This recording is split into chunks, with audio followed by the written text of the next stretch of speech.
할렐루야. 네, 주님을 찬양합니다. 오늘 이 말씀이 여러분 각 사람에게 꼭 필요한 하나님의 음성으로 들려질 줄로 믿습니다. 오늘 말씀의 제목은 보라 이 사람을 이라는 제목입니다. 보라 이 사람을, 도대체 예수님의 어떤 면을 보라는 것일까요? 왜 이런 말을 본디오 빌라도가 했을까요? 여러분 혹시 가면 증후군이라는 심리학 용어를 아십니까? 하나의 그 심각한 현대인의 질병 중에 이 가면 증후군이라고 있습니다. 보통 우리들은 총명하고 실력이 있으면서도 어떤 일정한 레벨에 올라가게 되면 불안한 심리가 있습니다. 왜냐하면 사람들이 잘 몰라가지고 또는 속여서 내 본질이 드러나지 않아서 그 자리에 올라갔고 그만큼 인기가 있다고 생각을 합니다. 그런데 언젠가는 이게 밝혀질까봐 늘 불안하고 두려운 마음이 사람들에게는 있답니다. 그래서 이 유명한 연예인들이나 경제계 탑클래스에 있는 사람들, 또 정치계 권력 있는 사람들이 한순간에 어떤 자기가 원하는 기대치에서 내려가게 되면 자신의 그 무능함이, 보잘것없음이 폭로되었다고 생각을 해가지고 견디지를 못해서 괴로워하다가 자살하게 됩니다. 그러니까 가면 증후군은 아무것도 아닌 것 같지만 아주 심각한 파멸로 이르게 되는 아주 심각한 문제가 있는 그 질병이죠. 가면 증후군. 자신에 대한 자신감이 없는 거죠. 확신이 없는 거죠. 내면의 자신의 모습과 외부 사람들이 보는 내가 너무나 다른 것, 그것으로부터 오는 불안감이기도 합니다. 그래서 그 갭을 메꾸기 위해서 여러 가지 인간은 편법을 씁니다. 정치적인 방법을 씁니다. 이게 무리수가 돼서 계속 일이 커지게 되는 거죠. 그래서 이 가면 증후군이 아주 심각합니다. 근데 본디오 빌라도가 예수님을 대할 때 이 증상이 잘 나타난 것 같습니다. 본디오 빌라도는 로마의 황제에 의해서 총독으로 임명되어서 왔지만 늘 자신감이 없는 것 같아요. 왜냐하면 그 백성들의 요구 앞에서 총독으로서 진리대로 원칙대로 행동을 하지 못하고 편법을 쓰게 됩니다. 우리가 오늘 읽은 본문 바로 앞에 18장 요한복음 18장 38절에 보면은 그 빌라도가 예수님에 대해서 이런 말을 합니다. 빌라도가 이르되 진리가 무엇이냐 하더라. 이 말을 하고 다시 유대인들에게 나가서 이르되 뭐라고 그랬어요? 나는 그에게서 아무 죄도 찾지 못하였노라. 그러면 아무 죄도 찾지 못하였노라 했으면은 예수님이 그 자리에서 이제 방면이 돼야 되잖아요. 불법으로 체포한 거 아닙니까? 그런데 이 18장이 지나고 바로 이어서 예수님이 채찍질 당하고 결국 십자가에 못 박혀 죽임을 당하게 되거든요. 아무 죄를 찾지 못하였노라. 그런데 왜 채찍질하고 넘겨주고 십자가에 못 박고 넘겨주냐는 거죠. 여기 아주 심각한 문제가 있습니다. 다시 말해서 지금 백성들의 요구 앞에서 원칙대로 행동하지 못하고 그는 정치적인 자기의 부담을 줄이면서도 자기가 백성들에게 굉장히 호의적이고 유대인들을 배려한다는 그런 인상을 심어주기 위해서 예수님을 이용할 대로 이용하려는 계략이 있는 겁니다. 그래서 예수님은 불필요한 고난을 겪게 되고 억울한 죽임을 당하게 되신 거죠. 여러분, 지금 우리는 이 사순절을 지나고 있습니다. 그리고 이제 일주일 후면은 종료주일과 고난 주간을 맞게 됩니다. 예수님께서 도대체 고난을 당하신 이유가 뭘까? 근본적인 원인이 뭘까? 우리가 이거에 대해서 한번 생각을 해봐야 됩니다. 예수님의 고난은 우리 인간들의 어떠한 죄성 때문에 당하실 수밖에 없었는가? 그것을 잘 보여주는 것이 이 빌라도의 재판 과정에 우리의 내면 속에 있는 이 속사람의 죄악된 것이 고스란히 반영되어서 나오고 있습니다. 도대체 예수님의 고난의 이유가 뭘까? 첫 번째 빌라도의 심각한 문제는 뭐냐면 원칙 무시입니다. 따라서 원칙 무시. 1절부터 5절에 있는 내용이 이것을 잘 반영합니다. 여러분 1절 말씀을 읽어보면 빌라도가 예수님에게 아주 무례한 행동을 하게 되죠. 한번 같이 읽겠습니다. 이에 빌라도가 예수를 데려다가 채찍질하더라 그랬어요. 그러니까 바로 앞에 나와 있는 그 자기의 선언, 이 사람에게서 죄를 찾지 못하였노라 라는 것과 데려다가 채찍질하더라 라는 것은 도저히 연결이 안 돼요. 여러분 그 채찍질이라는 게 그냥 가볍게 우리가 생각하는 뭐 황급천 뭐 새끼질로 때리는 게 아니고, 그 채찍 끝에 쇠꼬쟁이나 그 짐승의 뼈나 이런 것들이 잔뜩 박혀 있어가지고 한번 휴가 와서 당기면은 그 살과 가죽이 다 뜯어져 나가는 아주 처참한 형벌인데, 채찍질을 하는 이유가 뭐냐는 거예요. 죄가 없다고 분명히 자기가 선언해놓고 한 이유가 뭐냐. 죄가 없으면 그냥 원칙대로 죄 없으니까 이분을 고소할 이유가 없다. 그리고 죄 없다 선언했으면 풀어주면 되는데 왜 잡아다가 채찍질을 했냐는 거예요. 거기에 아주 심각한 문제가 있습니다. 지금 빌라도는 원칙을 중심으로 행동하는 게 아니라 자기의 이익권을 위해서, 자기의 명예를 위해서, 자기의 또 인정받는 걸 위해서 결국은 자기에 집착이 돼서 원칙을 무시하고 있는 거죠.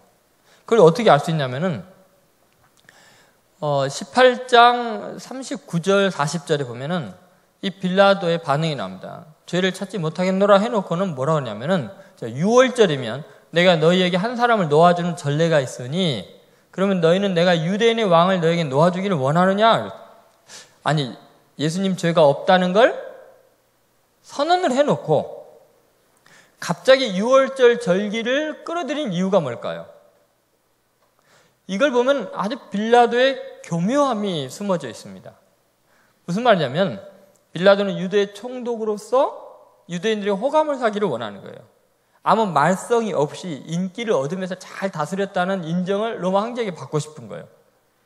그러려면 이 예수라는 인물을 지금 유대인들이 잡아갖고 왔는데 처형을 시켜달라는 건데, 처형하면 불법을 행하는 게 되잖아요.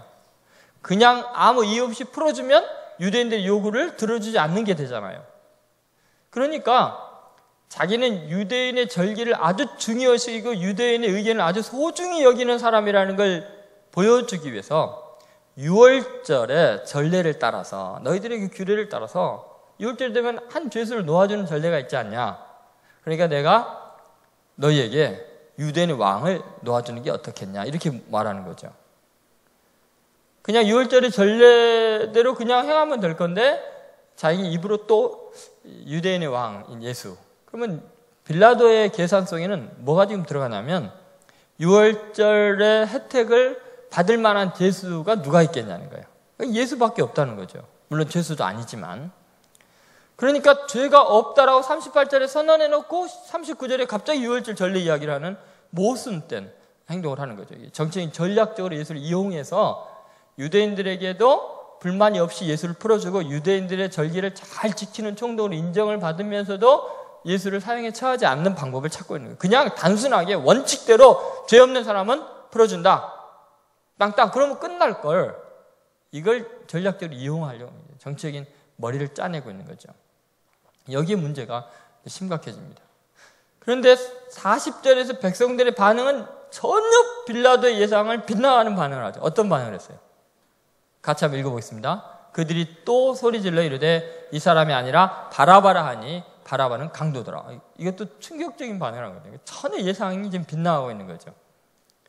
그러는 바람에 예수를 결국은 죄가 없는데도 놓아주지 못하고 6월절 전례로 죄수 하나를 놓아준다 그랬는데 예수를 못 놓아주게 됐으니까 예수가 죄수가 돼버린 게 아니에요. 자기의 잘못된 이 정치적인 전략과 이 잔꾀 때문에 이 큰 실수를 또 하게 된 거예요. 그러면 예수를 죽일 수는 없잖아요. 지금 사형 언도를 죽여달라고 하는 건데 죽이면 로마 총독으로서 법을 어긴 게 되잖아요. 그래서 하는 방법이 자기가 죄 없다고 해놓고 죄 없는 분을 끌어다가 채찍질하게 한 거예요. 그리고 2절 3절이라 이런 데 보면 로마 군병들이 잔혹하게 대합니다. 처참한 모습으로 끌고 와서 이 사람을 봐라 그러고, 아니 그렇게 채찍질했으면, 죄수라고 그랬으면 그럼 말일이 왜 채찍질한 죄수를, 조롱한 죄수를 처참한 모습으로 보였을까요? 그것도 또 머리를 굴린 거예요. 절기로 안 되면 인간의 감정에 호소하겠다는 거죠.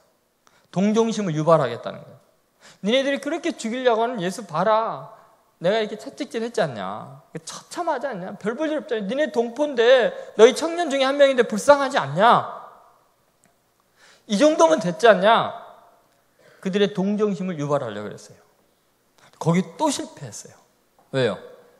백성들이 동정심을 드러내는 게 아니라 더 잔인해졌어요. 십자가에 못 박으라고 막 소리를 지르는 거예요. 여러분 도대체 이게 어떻게 된 것입니까? 우리는 원칙을 무시할 때 주위에 있는 사람이 애매히 고난을 다 희생양이 돼요. 그 근본적인 이유는 뭐냐면 자기 우상화예요. 자기 이권의 문제. 자기 이름이 어떻게 인정받느냐의 문제예요. 그냥 간단하잖아요. 로마의 법에 의하면 이 사람은 죽을 죄인이 아니다. 끝. 그러면 될 건데 이 원칙을 무시하고 이용을 해서 뭔가 자기를 드러내려고 얼마나 훌륭한 사람인지 나타내려고 하다가 예수님이 고난당하게 된 거예요. 채찍에 맞아서 온 살점이 떨어져 나갈 뿐이 아닌데도 이런 일을 하게 된 거예요. 여러분 진실 한마디면 되지 사람들의 동정심이 필요한 게 아니에요. 진리가 중요한 거예요. 여론을 움직이려고 해서는 안 돼요. 이 모든 것들은 간단합니다. 지금 예수님께서 이렇게 채찍에 맞으신 이유는 빌라도가 예수님을 어떻게 구원하고 동정하려고 그런 게 아니에요. 죽지 않게 하려는데 목적이 있는 게 아니고 결국 궁극적인 죽지 않게 하려는 이유도 뭐냐면 잔혹하게 대해서라도 자기의 책임을 회피하려는 거죠. 자기의 실수를 지우려고 이미 자기가 잘못된 제안을 해버렸거든요. 6월절에 죄인 하나를 놓아주는 전례 이야기를 해버렸거든요. 결국은 자기의 입장을 위해서 예수님을 잔혹하게 채찍질한 거예요. 아까 내가 잘못했다. 내가 정말 실수했다. 미안하다. 그렇게 하고 예수는 죄가 없으니까 로마 법대로 놓아주겠다. 그러면 될 건데 그걸 못하는 거죠. 여러분 예수님은 오히려 또 반대예요. 예수님은 철저하게 원칙을 지키시기 위해서 이 채찍에 맞으시고 십자가에 죽으시는 것을 감당하게 됩니다. 왜냐하면 예수님은 하나님의 말씀대로 기록된 대로 살기를 원했어요. 추호도 양보가 없는 거예요. 예수님에 대한 예언이 이사야서 53장에 나오잖아요. 그 중에 이런 말이 있죠. 그 유명한 같이 한번 읽겠습니다. 그가 찔림은 우리의 허물을 인하며 그가 상함은 우리의 죄악을 인함이라. 그가 징계를 받음으로 우리가 평화를 누리고 그가 채찍에 맞음으로 우리가 나음을 입었도다. 여기 보니까 그가 찔린 것은 우리의 허물 때문이고 그가 상함은 우리의 죄악 때문이고. 여러분 여기에 보면은 예수님은 채찍에 맞음으로 우리가 나음을 입었다라고 예언되어 있는 거죠. 하나님의 말씀이 뭐냐면 내가 대신 고난당하면 고난당해야 될 사람의 고난이 면제된다는 거예요. 내가 대신 상하면 그들의 죄가 용서받는다는 거예요. 내가 채찍에 맞으면 그들이 노임을 받는다는 거예요. 그러니까 이기심이 아니라 철저한 이타적인 자세죠. 다른 사람을 위해서 고난당하는 것이 인생에 아주 중요하고 의미 있는 일이라고 예수님은 그 원칙대로 사신 거예요. 그래서 아무 군말이 없이 그렇게 채찍에 맞으시고 상하신 거죠. 예수님은 늘 일관성이 있었어요. 원칙대로 사셨어요. 그래서 그 유명한 마가복음 10장 45절에 인자가 온 것은 섬김을 받으려 온 것이 아니라 섬기려고 도리어 자기 목숨을 많은 사람의 대속물로 주려고 왔다. 그 원칙대로 태어나면서부터 희생의 제물이 되려고 짐승의 우리에서 나시고 살아가는 동안 내내 사람들에게 영광을 받을 수 있는데도 불구하고 하나님의 미라를 주목하시고 나귀 타고 가시고 십자가가 기다린 줄 아시면서도 예루살렘을 향하여 올라가러 굳게 결심하시고. 그러니까 예수님은 일관성이 있어요. 하나님의 말씀대로 하나님이 원하는 삶의 그 길을 그냥 가는 거지 편법을 쓰지 않았어요. 정치적인 계략, 어떤 사람의 눈을 속여서 하려고 하지 않았어요. 정직하셨어요. 원칙대로 그렇게 그 길을 가기를 원하셨죠. 이상한 것은 이런 거죠. 채찍에 그 정도로 예수님이 상했으면 백성들의 마음이 불쌍한 생각이 들어야 되잖아요. 참 신민지의 청년으로 태어나서 백성들을 그렇게 사랑했는데 배신당해서 저렇게 온몸에 살점이 다 떨어져 나가고 뼈가 보일 정도로 고통스럽게 있으면 같은 동포로서 불쌍히 여겨야 되는데 신기하게 그 모습을 보고는 더욱 소리 지르는 거예요. 십자가 못 박아 죽이라고.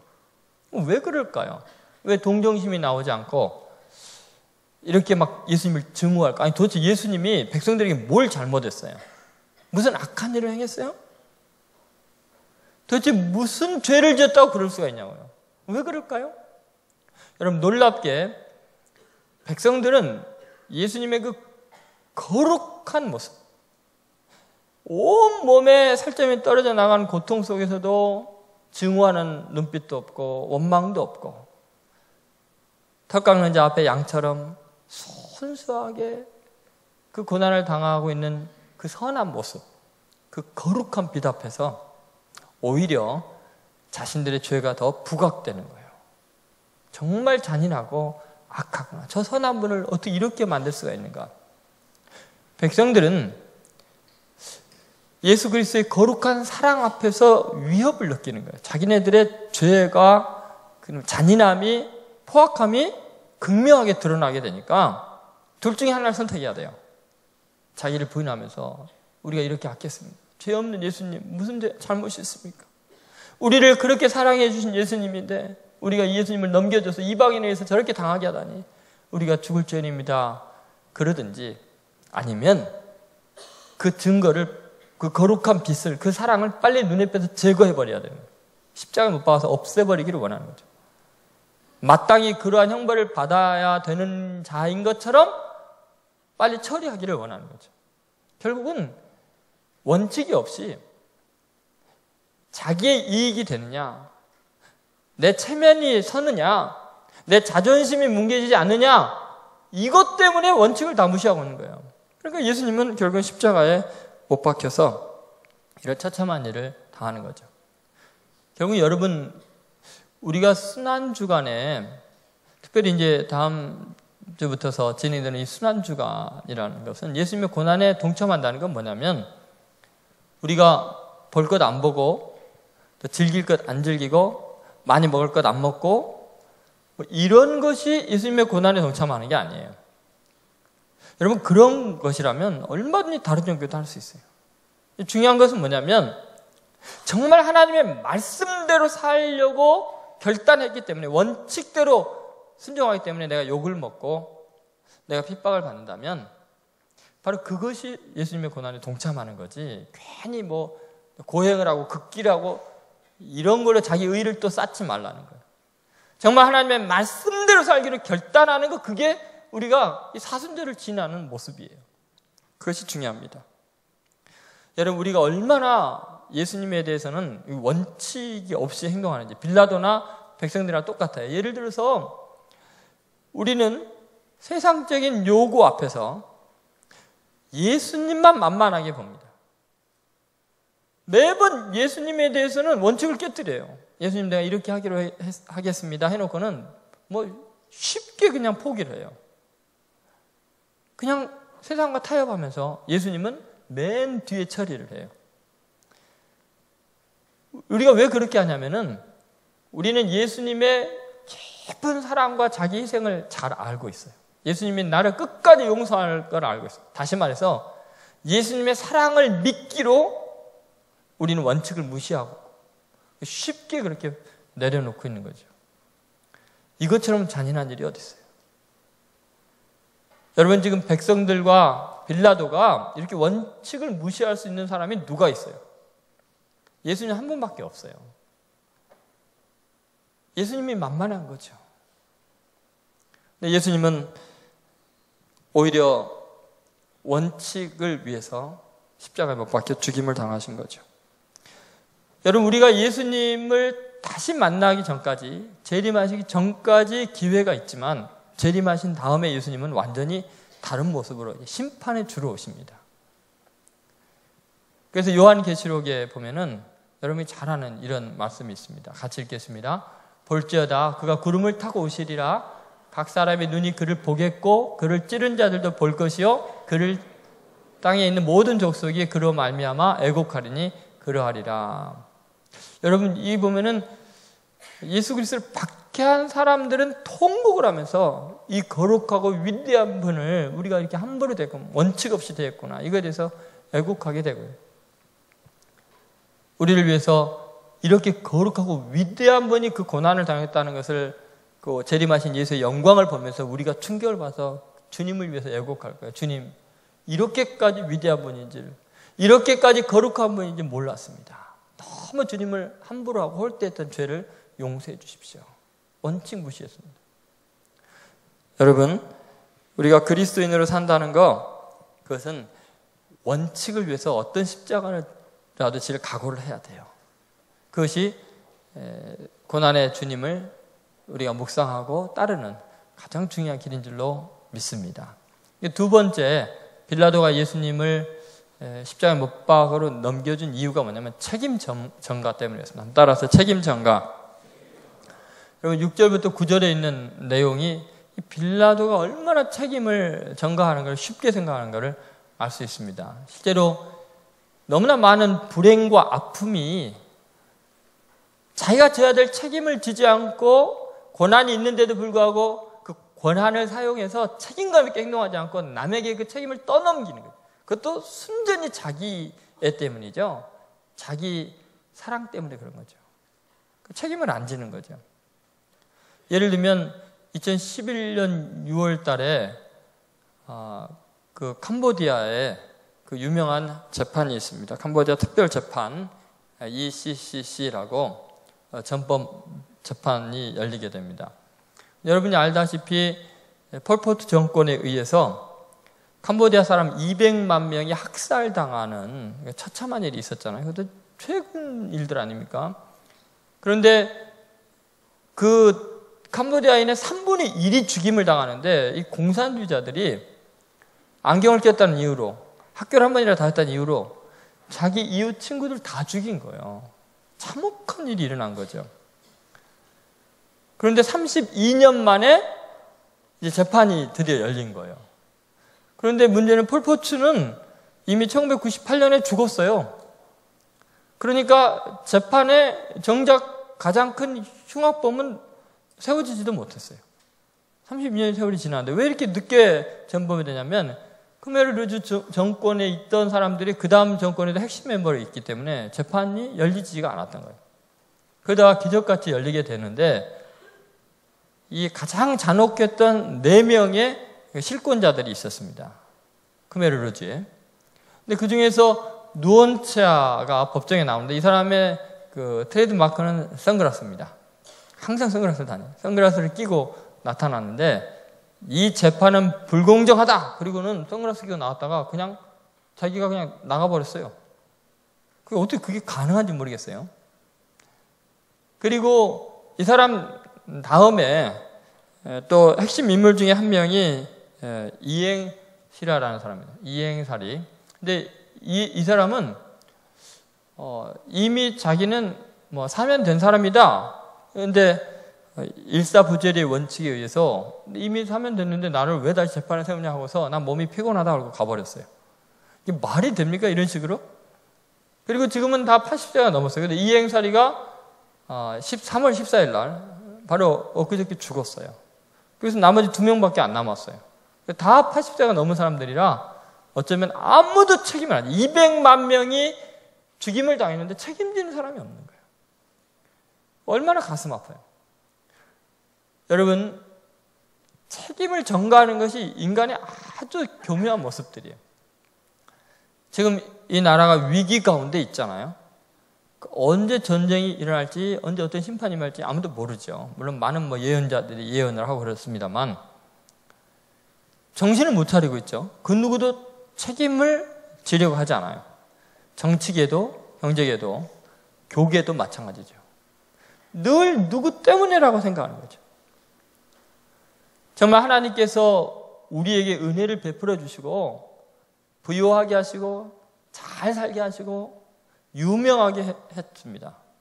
세계 가운데 앞선 위대한 민족으로 세워주셨어요. 그런데 그 하나님을 대적하고 있고 하나님의 백성들은 하나님의 이름에 욕을 먹히는 짓들을 하고 있고 그렇잖아요. 누구도 책임을 지는 사람이 없습니다. 다들 손가락질만 합니다. 도대체 누가 책임을 지겠습니까? 그것은 이 빌라도 증후군이에요. 빌라도하고 똑같은 병에 걸려있기 때문에 그렇습니다. 빌라도는 이 대제사장들과 하속들이 예수님의 십자가에 못 박으라고 막 외치는 소리를 듣고는 6절에 이런 말을 합니다. 6절 같이 읽겠습니다. 대제사장들과 아랫사람들이 예수를 보고 소리질러 이르되 십자가에 못 박아서 십자가에 못 박아서 하는지라. 여러분 이렇게 십자가에 못 박으라고 소리를 지를 때 빌라도가 뭐라 그랬어요? 그 다음에 보면은 뭐라고 나요? 너희가 친히 데려다가 십자가에 못 박으라. 나는 그에게서 죄를 찾지 못하노라. 여러분 이걸 잘 보면은 자 보세요. 너희가 친히 데려다가 십자가에 못 박으라. 나는 죄를 찾지 못하노라. 이게 총독으로서 할 일입니까? 재판의 최종 결정권을 가진 사람이 죄를 찾지 못했다. 그러면 어떻게 해야 돼요? 건드리지 말아라 그래야 되잖아요. 그런데 너희가 데려다가 친히 못 박으라. 나는 죄를 찾지 못했다. 무슨 말이야? 나는 책임 안 지겠다. 니네가 책임져라. 그게 책임이 안 져질 수 있습니까? 여러분 정말 책임 전가를 이렇게 쉽게 해서 빠져나갈 수 있다고 빌라도가 착각을 하고 있는 거죠. 우리들이 이것과 똑같은 구조로 살아갑니다. 자기가 마땅히 감당해야 될 분명한 책임 있는 자리에 있으면서도 욕을 안 먹기 위해서 그냥 자기 편하기 위해서 책임을 전가하고 나중에 일어난 사태에 대해서는 네가 알아서 해라. 근데 실제로는 책임은 누가 져야 돼요? 본인이 져야 되는 거예요. 이런 본디오 빌라도는 결국 책임을 졌습니까? 안 졌습니까? 처절하게 책임을 지게 되죠. 여러분 기독교 역사상 본디오 빌라도만큼 책임을 끊임없이 요구하는 그렇게 당하는 대상이 어디 있어요? 본디오 빌라도에게 고난을 받으사 십자가에 못 박혀 죽으시고 계속해서 본디오 빌라도 때문에 예수님 십자가에 죽었다는 이야기를 합니다. 본디오 빌라도가 어떤 사람이에요? 로마 황제에서 유대의 5대 총독으로 파견된 사람입니다. 유대와 사마리아와 이두메를 10년 동안 다스렸어요. 주후 26년부터 36년까지. 예수님을 십자가에 못 박도록 넘겨준 다음에 어떤 일에서인지 사마리아 사람들을 그냥 습격을 해갖고 많이 죽였어요. 그래서 로마 황제 디베리우스가 도대체 뭐 하는 짓이냐고서 본디오 빌라도를 다시 불러들였습니다. 그리고 질책하게 되죠. 문책을 하게 되고 그 다음 황제인 칼리큘라가 사형 언도를 내렸어요. 그런 바람에 본디오 빌라도는 자기의 모든 총독으로서 최고 권한이 있고 황제에게 이렇게 인정을 받고 있다가 모든 게 이제 자신의 무능이 드러나니까 가면 증후군 그대로죠. 불안하기 시작해요. 우울증에 걸리기 시작하죠. 결국은 스스로 자살합니다. 그것이 정설이죠. 물론 기독교의 한 조그만 분파인 이집트에 있는 kop틱 기독교에서 정교에서는 본디오 빌라도가 회개하고 성자가 됐다는 그런 이야기가 있습니다만 그것은 본문의 내용을 보면은 그런 것 같지 않아요. 여러분 결국은 얼마나 처절하게 물어보는 책임을 묻는가 한번 보세요. 진리를 선택하지 않고 자기가 넘겨주지 않았다고, 자기가 십자가 안 박았다고 그렇게 말할 수가 없는 거예요. 반드시 책임을 묻게 돼 있어요.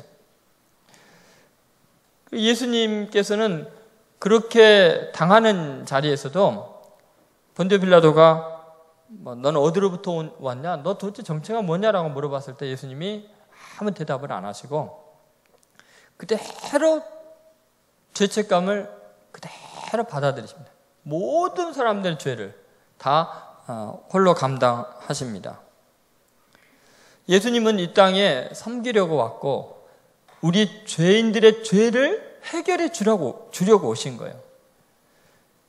그러니까 오히려 책임이 가장 없으신 그분이 우리 모두의 죄에 대한 책임을 홀로 당하시는 아주 특이한 그런 반응을 보이신 거죠. 그러니까 빌라도나 유대인들은 서로 예수님을 죽이려고 하면서도 그 죽임에 대한 책임을 넘기려고 하는데 예수님은 오히려 그 모든 인간의 죄를 홀로 책임지려고 오신 분이에요.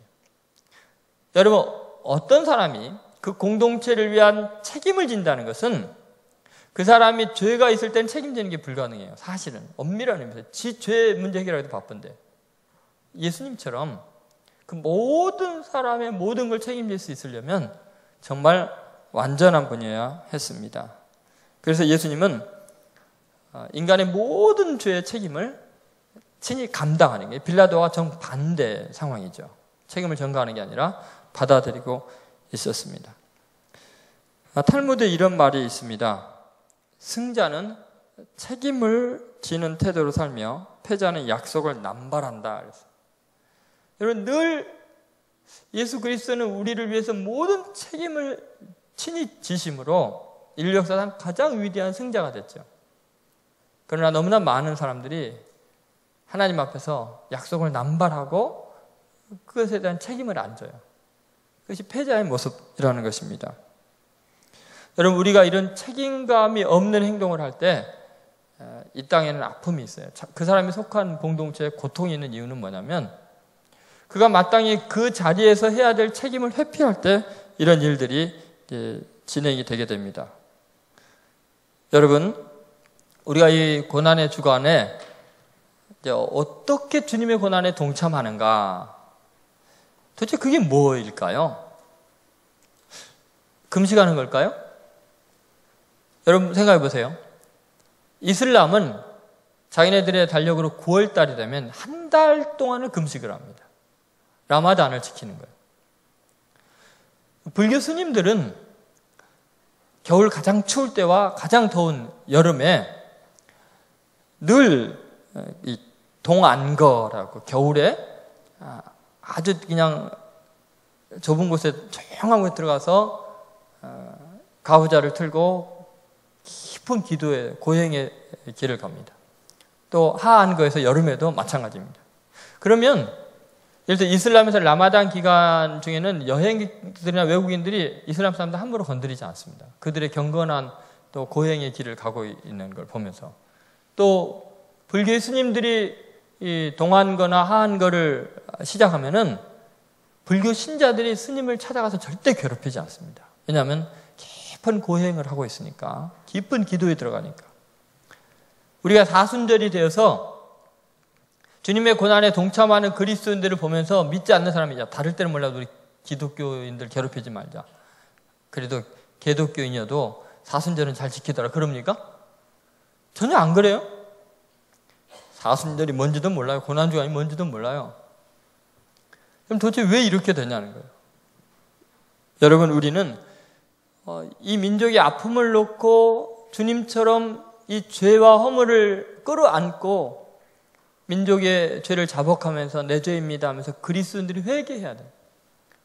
우리 교회 타락하고 병들고 교만하고 완악하고 다 자기 사랑에 자기 의에 자기 자랑에 지금 철저하게 병들어 있는 모습을 애통해하면서 회개해야 될 거 아닙니까? 그 하나님의 아픔과 눈물을 전혀 아무도 모르는 거죠.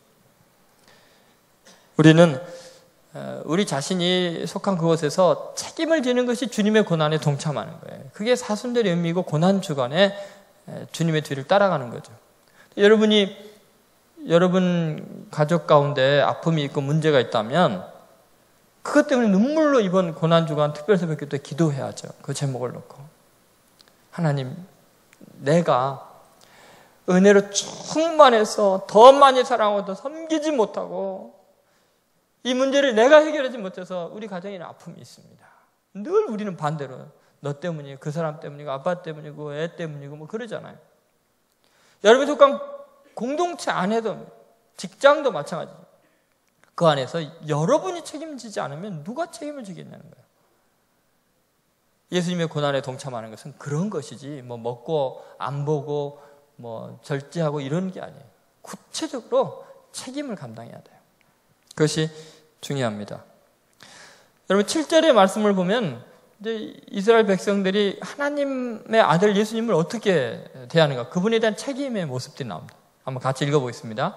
유대인들이 대답하되 우리에게 법이 있으니 그 법대로 하면 그가 당연히 죽을 것은 그가 자기를 하나님의 아들이라 함이니이다. 여러분, 이 말이 만약에 예수님이 자기를 하나님의 아들이라 했다라는 말이 진리면 어쩌려고 이런 말 하는지 모르겠어요. 그들은 자기들의 법대로 하면 예수님이 당연히 죽을 거라고 해서 자기들의 법대로 하면 당연히 죽을 거다. 왜 그러냐면 심성 모독적이거든요. 감히 사람에 대해 하나님이라고 했으니까 그 자기들의 법대로 하면 당연히 죽을 것은 이렇게 나와요. 자기를 하나님의 아들이라 합니다. 여러분, 이거 똑같이 그냥 문자 그대로 이걸 잘못된 말로 아니고 그대로 받아들여도 마찬가지로 받아들여져요. 왜요? 유대인의 법에 의하면 죄인을 위해서 죄 없는 짐승이 책임을 지고 짐승이 죽임을 당해서 죄가 사함받잖아요. 책임을 짐승에게 물어서. 마찬가지예요. 하나님의 법대로 한다면 인간의 죄를 문제를 해결하고 대신 해결할 분은, 책임지실 분은 하나님의 아들이 오셔서 그분이 그 예언되어 있는 말씀의 그 법대로 하나님의 아들이 와서 인간의 죄를 대속하는 거죠. 여러분, 예수님은 그렇게 하나님의 아들로서 그 권세를 가지고 우리의 모든 죄를 책임지시는 그 죽음의 길을 가신 거죠. 그래서 여러분, 오히려 반대로 빌라도가 이렇게 책임을 전가했지만 그 빌라도가 전가한 것과 똑같이 유대인들도 서로서로 전가하고 있지만 우리도 그렇지만 예수님은 그래 맞다. 너네가 어떻게 그 무거운 죄짐을 지겠니? 그래 내가 대신 질게. 그래서 너가 어디를 쓰냐 하는데 아무 말도 안 하시고 침묵하시면서 그 모든 것을 다 감당하신 거죠. 여러분, 우리가 이 고난주간에 하나님의 말씀대로 우리의 모든 죄의 책임을 홀로 지신 그분의 은혜에 대한 감격이 있어야 되고, 예수님 말씀대로 누구든지 나를 따라오는 자기를 부인하고 자기 십자가를 지고 나를 따르라고 했듯이 우리도 우리의 현장에서 작은 예수가 되어서 책임을 져야 되는 그곳에 나 때문입니다. 내가 대신 고난을 당하겠습니다.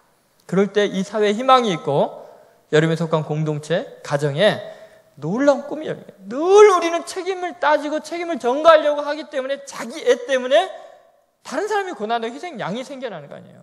꼭 희생양을 만들잖아요. 드라마도 보면 꼭 자기가 승진하기 위해서 누구를 희생양으로 삼잖아요. 여러분이 현실 속에서도 그렇잖아요.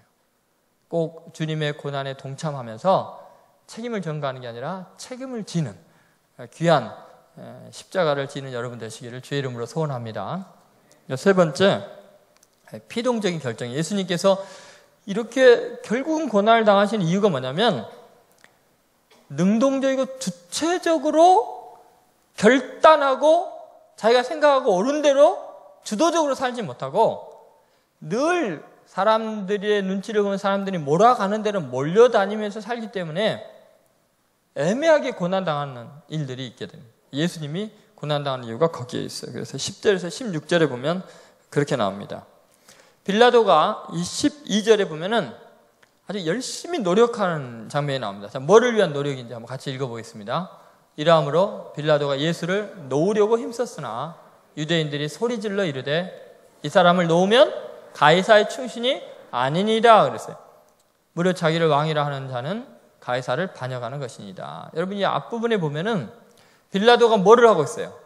예수를 놓으려고 힘썼다 이렇게 나와요. 예수가 죄가 없는 줄 아니까 만약에 예수님을 죽음에 넘겨주면, 놓아주지 않으면 자기가 역사상 최악의 재판관이 될 거 아니에요.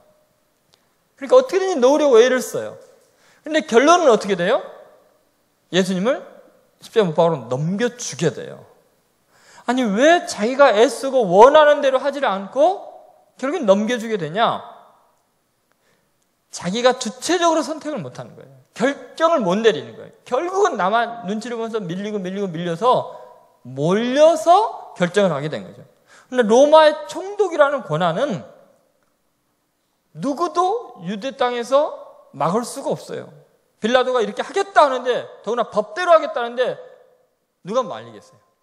충분히 주체적으로 할 수 있는 권한과 책임이 주어져 있었어요. 그런데 놀랍게도 빌라도가 하는 행동을 보면 전혀 주체적이지 못한 거예요. 계속 몰려가지고 마치 이 사냥개가 먹잇감을 추격했을 때 이 먹이가 꼼짝 못하게 몰려가지고 할 수 없이 잡히는 그런 모습으로 빌라도가 총독이면서도 지금 그런 모습을 보여주고 있습니다. 사실 빌라도는 자기에게 얼마나 큰 권한이 있는지 알고 있었어요. 빌라도가 뭐라 그랬죠? 10절 한번 봐볼까요? 같이 읽겠습니다. 빌라도가 이르되 내게 말하지 아니하느냐? 내가 너를 놓을 권한도 있고 십자가에 못 박을 권한도 있는 줄을 알지 못하느냐? 여러분, 지금 빌라도가 분명히 예수님께 하는 말이잖아요. 내가 권한이 있다. 놓을 권한도 있고 십자가에 못 박을 권한도 있다. 근데 뭘 했어요? 그냥 놓으면 되지. 아니, 10절에서 분명히 자기가 권한이 있다 그러면서 뭐를 애쓰냐고요? 애쓰는 이유가 뭐겠냐고요? 자기 체면, 자기 사랑, 자기 우상화를 시키면서 이걸 놔주기를 원하거든요. 결국은 자기 애가 피동적으로 만드는 거예요. 눈치 보게 만드는 거예요. 사람들의 평가에 자꾸 귀를 기울이는 거예요. 가이다 충신이 아니다 한 말의 끝. 그냥 네 맘대로 해라. 빌라도의 최고의 약점을 정확하게 짚어놓은 겁니다. 결국은 약점에 의해서 피동적으로 될 수밖에 없어요. 이 권한이 있다는 사실을 알면서도 우리는 그 권한대로 살지 못하는데 문제가 있어요. 주체적으로 살지 못하는데 심각성이 있어요. 여러분 11절을 한번 보죠. 예수님께서 이렇게 말씀하십니다. 같이 읽겠습니다. 예수께서 대답하시되 위에서 주지 아니하셨더라면 나를 해할 권한이 없었으리니 그러므로 나를 내게 넘겨준 자의 죄는 더 크다 하시니라. 여러분 지금 빌라도에게는 어떤 특권이 있냐면 위에서 주지 아니하셨더라면 이런 거죠. 그러니까 빌라도에게는 위에서 준 권한이 있다는 거예요. 예수의 생사를 쥐고 있는 권한이 그 당시에 총독으로서 빌라도에게 주어져 있어요. 하나님의 그 권한을 줬어요. 그러면 그 권한을 가지고 주체적으로 결정했을 때 나는 그에게 죄를 찾지 못하노라고 온 유대인들이 다 죽이라고 하는데도 안 돼! 그리고 예수님을 풀어줬더라면 인류 역사상 가장 명재판관으로 위대한 인물로 아마 평이 났을 거예요. 예수님은 다른 방법으로 돌아가셨을 거예요. 그 기회를 놓쳤어요. 왜요? 피동적으로 몰려서 궁지에 빠져서 할 수 없이 남이 원하는 대로 행동하게 되니까. 하나님이 여러분 각자에게 주신 권한이 있다는 것을 잊지 않아야 돼요. 그리스도인으로서 이 권세를 누릴 수 있어야 돼요. 예를 들면 로마서 13장 1절에 보면 분명히 위에 있는 권세는 하나님이 줬다고 말하고 있죠. 같이 읽겠습니다. 각 사람은 위에 있는 권세들에게 복종하라. 권세는 하나님으로부터 나지 않음이 없나니 모든 권세는 다 하나님께서 정하신 바라. 여러분이 어떤 자리에 있든지 그 공동체의 그 작은 부서장이 되든 가정의 가장이 되든 형이든 언니가 되든 간에 거기에는 하나님이 주신 권세가 있는 거예요. 그러면 그리스도인으로서 하나님의 자녀의 권세를 가지고 마땅히 내가 주체적으로 행동할 수 있어요. 근데 그 행동을 막고 내가 노력하고 애쓰는 이유가 뭐냐는 거예요. 그럼 당연히 딱 하고 끝나야지 무슨 애를 씁니까? 여러분 성수주의를 하기 위해서 애씁니까? 괜히 교회를 가자고 애쓰는 사람은 끝난 거예요 벌써. 뭔 애를 써요? 예? 주일은 당연히 교회 가는 거지 그걸 뭐 고민을 해요. 애쓸 일이 아니에요. 죄 없는 분은 놔주면 되듯이 여러분이 주님의 나라와 의를 위해서 뭐를 애쓰냐는 거예요. 이미 주님이 주신 권한과 특권이 있는데 그리스도인으로서 그렇게 사는 게 당연해야지 그걸 뭐 고민하고 괴로워하는 순간 벌써 눈치 보고 있다는 거죠.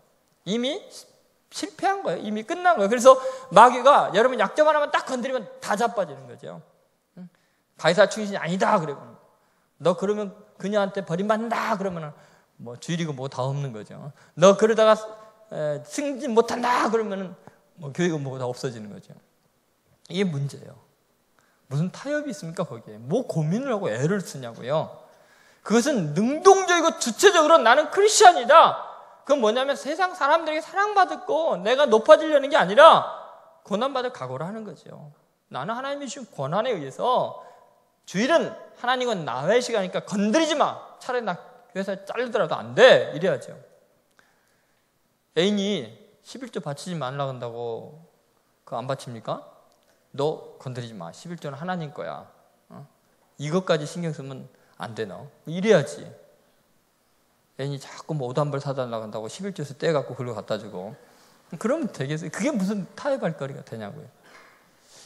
여러분, 우리에게 있는 그리스도인의 권세가 있어요. 그 권세는 세상 속에서는 핍박을 겸해 받을 수밖에 없을 수도 있어요. 왜냐하면 가치관이 다르니까. 그러나 그걸 갖다가 애쓰고 힘쓰면 안 된다는 거죠. 여러분, 우리는 하나님이 주신 이 권한을 잊지 않아야 돼요. 꼭 우리는 아담의 후손인 티를 내는 거죠. 주체적으로 행동을 못 해요. 너 왜 따먹었어? 그랬더니 아담이 뭐라 그랬어요? 당신이 내게 주신 그 여자가 내게 줌으로 먹었나이다. 자기가 강아지인가? 주는 대로 다 먹게? 여자가 주는 대로 다 받아 먹어요? 에? 아니 물어봐야 될 거 아니야. 이거 어디서 났냐? 뭐냐? 분명히 물어봤을 거예요. 근데 그거 안 먹으면은 당신이 이럴 수가 있어. 내가 지금 먹고 죽어가는데 당신 혼자 살라고. 그건 하와한테 미움 안 받으려고 주체적인 결단을 못한 거 아니에요.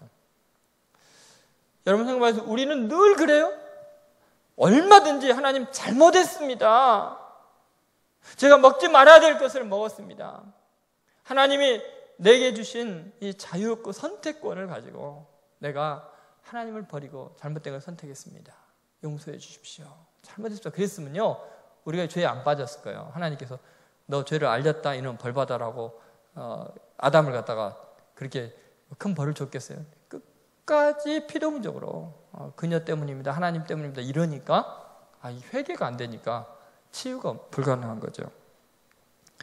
여러분 놀랍게도 이 빌라도는 결국은 아주 피동적인 자세로 총독의 권위 모든 걸 다 무너뜨립니다. 한번 그가 하는 말을 한번 들어보세요. 15절 말씀 같이 한번 읽어보겠습니다. 그들이 소리 지르되 없이 하소서 그를 십자가에 못 박게 하소서. 빌라도가 이르되 내가 너희 왕을 십자가에 못 박으랴. 대제장들이 대답하되 가이사 외에는 우리에게 왕이 없나이다. 또 아픈데 건드리는 거죠. 근데 여러분 총독이요 백성들한테 물어보면 어떻게 합니까? 너희 왕을 십자가에 그럼 못 박을까? 그럼 어떻게 총독이 말도 안 돼 이렇게 해야죠. 주체적으로 결정해야지. 자꾸 못 박아라 없애라 하니까 그럼 못 박을까? 이렇게 하면 어떻게 하냐는 거예요. 그리스도인들이 너무나 많이 그래요. 그러면 나도 그렇게 할까? 한 잔 마셔볼까?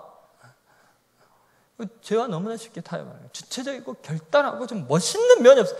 매력이 없어요. 매력이. 그리스도인들이 맨날 흐물흐물거리고 세상 비유 맞추면 눈치 보면서 약점 하나 건드리면 다 자빠지니까 누가 교회 오고 싶겠어요? 누가 예수 믿는 멋을 느끼겠냐고요. 전부 다 내몰리고 있습니다. 여러분 가만히 한번 생각해 보십시오. 우리 예수님은 정말 주체적이었어요. 이 땅에 오실 때도 천사와 천군들이 놀랄 만큼 그 하늘의 왕자님이 그 이후에 오셨잖아요. 마혹간에 태어나셨어요. 왜요? 아주 분명하셨어요. 나는 여기에 재물이 되려고 왔으면 재물이 태어나는 곳에 태어나야지. 그 자리를 요람으로 삼았어요. 예수님은 살아가면서 엄청난 기적과 위대한 말씀으로 구름대 같은 많은 사람이 몰려들었지만 내가 영광을 받기 위해서 온 게 아니다. 하늘의 미랄이 땅에 떨어져 죽지 않으면 하늘 그대로 있는다고. 미랄에 주목하고 예루살렘 올라가시면서는 나귀를 타시고 자기를 죽이려는 모함하는 자들이 다 기다리고 있는 줄 알면서도 굳게 결심하시고 십자가를 지러 예루살렘으로 올라가셔요. 예수님은요 가만히 보면 계속 넘겨지고 피동적으로 사신 것 같지만 실제로는 아주 철저하게 주도적으로 사신 거예요. 남들이 보기에는 예수님은 힘없이 계속 몰려다니고 배신당하고 팔리고 그런 것 같지만 그것은 다 예수님의 계획 안에 있었던 거죠. 그 길을 스스로 선택하신 거예요. 나는 내 목숨을 취할 권세도 있고 버릴 권세도 있다. 니네들이 그렇게 원하면 너희들을 위해서 대신 내가 그 길을 가겠다 하고 다른 사람이 원하는 대로 가는 거지만 그것은 주님이 주체적으로 결정하신 그런 삶이었어요. 여러분 우리의 속죄 제물이 되기 위해서 이 고난의 길을 가신 주님을 여러분 잊어서는 안 됩니다. 여러분 다시 한번 생각해 봅시다. 여러분 사도신경을 외울 때마다 본디오 빌라도에게 고난을 받으사, 아니 여러분 사도신경 그 짧은 것에 기독교 전체를 요약해 놓는데 하나님께서 본디오 빌라도에게 고난을 받으사 이걸 넣은 이유가 뭐라고 생각하세요? 여러분 왜 넣었다고 생각하세요? 그 원수를 너가 꼭 기억해라. 그 나쁜 놈이다. 너네들이 계속해서 그의 악행을 기억하고 응징해라. 저주해라. 그러기 위해서 넣으셨겠어요? 여러분 놀랍게도 본디오 빌라도에게 고난을 받으사, 이것은 그 빌라도 증후군에 오염되어 있는 우리의 내면에 있는 죄성, 그 본질적으로 네가 본디오 빌라도랑 마찬가지예요. 우리의 죄 때문에 주님이 고난을 받으셨다는 거예요. 그게 뭐냐는 거예요 도대체. 본디오 빌라도가 뭐를 상징하냐는 거예요. 그 세 가지예요. 첫 번째가 뭐라고 그랬어요? 뭐예요? 제가 기억이 안 나요. 예? 안 들려. 그래, 원칙 무시. 하나님의 말씀을 떠나서 원칙을 무시하고 눈치 보면 그렇게 돼요. 그 다음에 뭐예요? 책임 전가. 그 다음에 뭐예요? 피동적으로 몰려서 사는 거, 주도적으로 살지 못하는 거. 결국은 이런 것이 우리 속에 있는 가면이요, 가면. 계속 잘난 척 하려고, 인정받으려고 가면 쓰고 행동하다가 결국 이런 극단적인 모습, 빌라도처럼 비참하게 자살하게 되는 거예요. 소망이 없어지는 거예요, 그러면. 여러분, 우리는 자기 사랑의 열매에 있는 한 주님의 고난을 우리가 불러오게 됐어요. 자취하게 됐어요. 결국은 희생양을 찾게 됐어요. 자기를 높이기 위해서 결국 이 모든 일이 일어나는 거예요. 저는 이 사순절을 통해서 여러분의 마음속에 이 주님의 고난에 동참하고자 하는 결단하기 바라요. 오히려 우리들은 이 모든 본디오 빌라도의 죄악과 동일한 것에 젖어 있는데 예수님은 오히려 그것을 이용해서 우리에게 은혜와 사랑을 베풀고 있는 거잖아요. 주님이 가신 그 길을 따라갈 결단을 해야 됩니다. 그리고 그것이 가장 영광스러운 길이에요. 본디오 빌라도가 승리한 게 아니라 예수님이 승리하셨어요. 영원토록 존귀한 삶이었고 위대한 삶이었고 주위에 있는 모든 사람과 인류를 구원하고 행복하게 하는 길이에요. 저는 이번 여러분이 사순절 기간을 통해서 특별히 이제 2주일 후에 있을 이 고난 주간에 정말 이 인간의 죄성과 본성을 다 내려놓고 깨끗하게 씻음 받고 이 본디오 빌라도 증후군, 이 가면 증후군 여기서 벗어나고 참으로 자유하게 예수 그리스도를 닮아가고 승리하는 귀한 성도들 되시기를 주의 이름으로 축원드립니다. 기도하겠습니다. 우리 오늘 말씀을 생각하면서 주님 앞에 결단합시다. 그동안 우리가 불안한 이유가 뭘까요? 일정한 자리에 올랐는데, 그렇게 원하던 곳에 취직을 했는데, 또 그렇게 성공했다고 생각했는데 여전히 불안한 이유가 뭘까요? 명백합니다. 우리는 너무나 가면을 많이 썼습니다. 편법을 썼습니다. 원칙을 무시해서 그래요. 말씀을 떠났습니다. 그것이 주님을 십자가에 못 박고 채찍질하는 우리들의 악한 손길인 줄은 몰랐습니다. 우리는 늘 책임을 전가했습니다. 하나님이 주신 고결한 권한을 내려놨었습니다. 그 이유는 간단합니다. 내가 욕 안 먹으려고, 내가 사랑받으려고, 자기 우상화였습니다. 주님은 우리의 죄에 대한 책임까지 지셨습니다. 주님, 나의 이 악함을, 더러움을 용서해 주십시오. 주님, 그동안 크리스천이라고 하면서도 주체적으로 결단력 있게 행동하지 못하고 늘 눈치를 보고 약점 하나 누가 건드리면 픽픽 쓰러지면서 멋진 모습 보여주지 못했습니다. 주님, 이제 내가 하나님 앞에 결단하고 하나님의 자녀의 권세를 누리면서 핍박을 받을지라도 바르게 가게 하시고 하나님께 합당한 그리스도인이 되게 하시고 우리 한국 교회가 주님이 가신 그 길을 갈 수 있고 결단하기를 원합니다. 주체적으로 반응하기 원합니다. 더 이상 세속화되지 않게 우리를 지켜주시고 본디오 빌라도에게 고난을 받은 것이 아니라 바로 나에게 고난을 받으시고 내 죄성에 고난받은 주님을 생각하면서 참회하고 회개합니다. 이 더러운 죄를 죄인을 용서해 주십시오. 늘 핑계댔던 죄를 용서해 주십시오.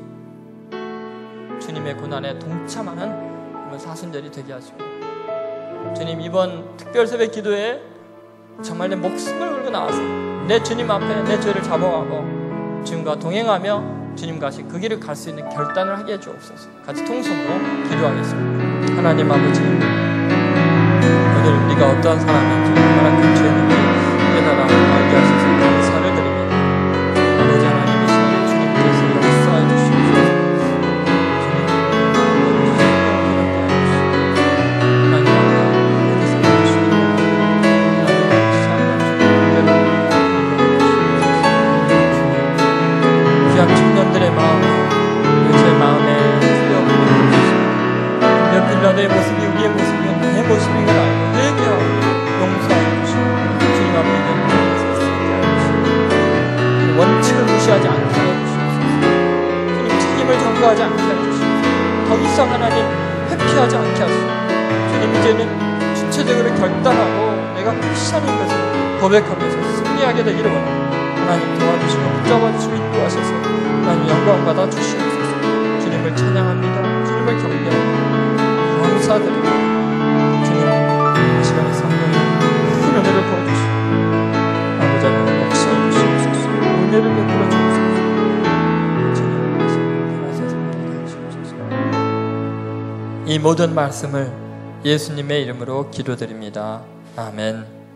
지금은 우리의 모든 죄악을 홀로 책임지시려고 십자가에서 생명을 내어주신 예수 그리스도의 은혜와 우리에게 사랑을 확증하시려고 독생자까지 제물로 희생하신 하나님 아버지의 극진하신 사랑과 성령의 감동 감화 교통하심이 남은 생애 동안 주의 말씀을 붙들고 끝까지 책임을 지며 오직 하나님 자녀의 권세를 가지고 결단하여 승리하겠노라고 주님 앞에 다시 한번 다짐하는 하나님의 아들, 딸들 머리 위에 저들의 가정과 사업과 교회와 이민족 위에 지금으로부터 영원히 함께 하시기를 간절히 축원하옵나이다.